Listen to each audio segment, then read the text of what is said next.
जिन लोगों ने अपनी देशभक्ति की पाठशाला में प्रयास किया, उनमें दयानंद सरस्वती का नाम उल्लेखनीय। ये उसी कालखंड में 1857 में विरजानंद जी के साथ मिलकर के खाप पंचायत का नेतृत्व भी उन्होंने किया।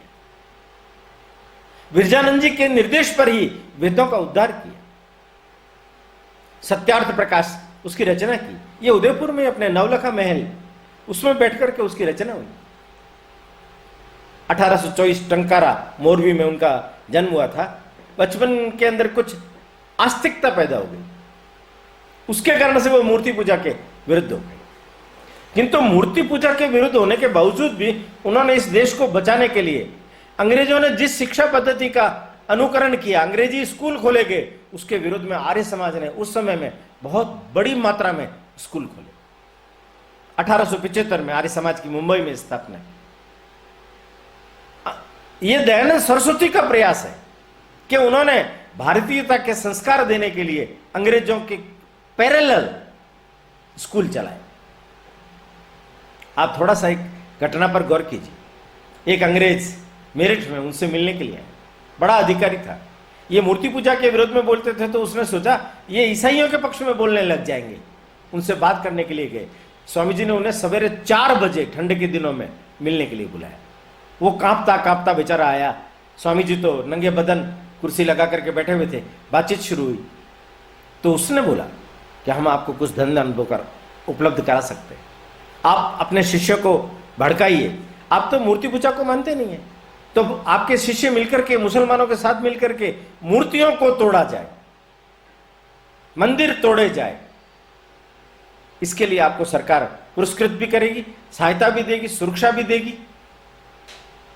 जैसे ही उस अंग्रेज ऑफिसर का यह कहना हुआ, दयानंद सरस्वती भड़क उठे और आंखें लाल करके पास में पड़ा था डंडा उठा करके बोले कि तुम यहां से भाग जाओ, वरना ये मेरा डंडा तुम्हारा काल बन जाएगा।